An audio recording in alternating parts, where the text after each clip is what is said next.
I'm John Lesky, recently retired personal financial planner and founder of finhealth, a tool to guide you to your financial independence. This is the sixth in a series of 8 videos that explains finhealth and how it can help you reach your version of financial independence. That is, having sufficient investment wealth to support your desired lifestyle indefinitely without needing to work. In order to help understand how finhealth works, it is recommended that you watch the earlier videos, if you haven't already done so.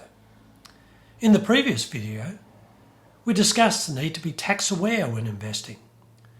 Financial independence is harder to achieve if there is an unnecessary large tax leakage.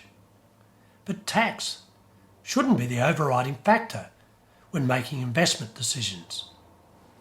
Rather, the primary focus should be on risk and related return. finhealth focuses on 2 key measures of investment risk management. They are 1, the gross asset allocation ratio, and 2, the investment diversification ratio. In this video, we discuss the growth asset allocation ratio. The investment diversification ratio will be covered in next week's video. Your growth asset allocation ratio measures the proportion of your investment wealth held in growth assets. Growth assets include those investments that offer high expected returns but can fluctuate significantly in value, such as shares, property, and assorted other offerings including private equity, hedge funds, and hybrid structures. They contrast with defensive assets that have low expected returns but with low risk of capital loss, for example, cash, bank deposits, government bonds. Of course, inflation may erode the real value of both defensive and growth assets. Your growth asset allocation ratio measure raises some key aspects of investment risk management. It highlights that informed choices need to be made and discipline is required to implement those choices. The first consideration is the choice of an appropriate target growth asset allocation. This is the allocation to growth assets that you are comfortable holding at the time you reach financial independence. It will vary from person to person. There is no universal benchmark. Our case study couple, the Barbers, have chosen a target growth asset allocation ratio of 60%. Generally, people choose growth asset allocation targets between 30% and 70%. Even highly risk-averse investors understand they generally need to take some investment risk to accumulate sufficient investment wealth to give themselves a high chance of being able to finance their desired lifestyles.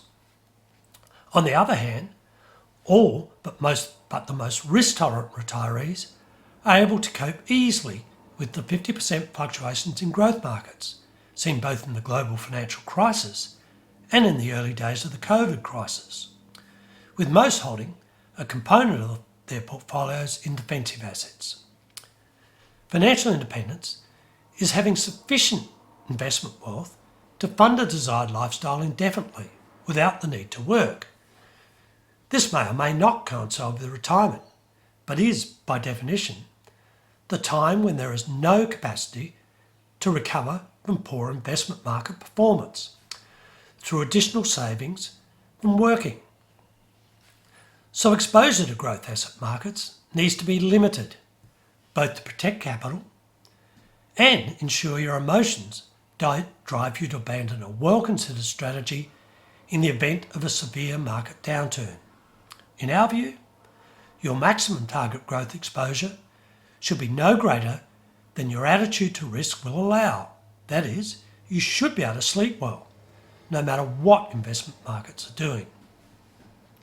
In calculating your current growth asset allocation ratio, it is important to note that in the finhealth framework, it is the ratio of your growth assets to projected lifetime investment wealth. This varies from the traditional growth asset allocation measure, which is the ratio of growth assets to current total investment assets. As discussed in earlier videos, Projected lifetime investment wealth is your current net investment wealth plus future capital, that is, your expected savings to financial independence or retirement. For this measure to be meaningful, a best guess of future savings is required. While subject to considerable uncertainty, the exercise forces you to link your lifestyle expectations with your long-term investment risk.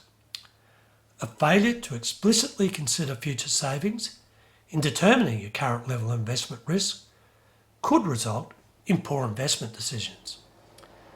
For somebody early in their career, it is likely that growth assets will be a small percentage of projected lifetime investment wealth, since most wealth is in the form of expected future savings. They, therefore, should almost welcome falls in growth asset markets, as it gives them the opportunity to purchase the majority of their growth assets and future savings at lower prices. For our case study couple, the Barbers, despite being only 19 years from their desired retirement, are expected to accumulate most, about 81%, of their projected lifetime investment wealth in that period. As long as growth asset markets eventually resume their historic uptrend, they would benefit from being able to buy most of their growth assets in flat or ideally falling growth markets. Traditionally measured, the Barbers' growth asset allocation ratio is an apparently high 90%. But when account is taken of future capital and projected lifetime investment wealth, their growth asset allocation ratio measure is 44.7%, well under their target growth asset allocation ratio of 60%, a gap of 15.3%. The personal financial dashboard assumes that the Barbers closed this gap on a straight line basis over the 19-year period to beach retirement, an annual increase of 0.81% in their allocation to growth assets.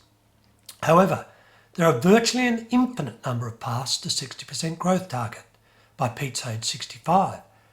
The gap between current and target growth asset allocation ratio raises a very important issue as to how the Barbers strategically transition to their target over time. It should not be left to chance. Certainly, as future savings are realised, it is apparent that the Barbers need to disproportionately invest in growth assets. Next week, we will discuss the final financial independence indicator, the investment diversification ratio. It effectively measures the efficiency of your investment risk-taking. I look forward to you joining me then. Please provide any comments or questions below, and I'll respond to as many as I can. So thanks for watching.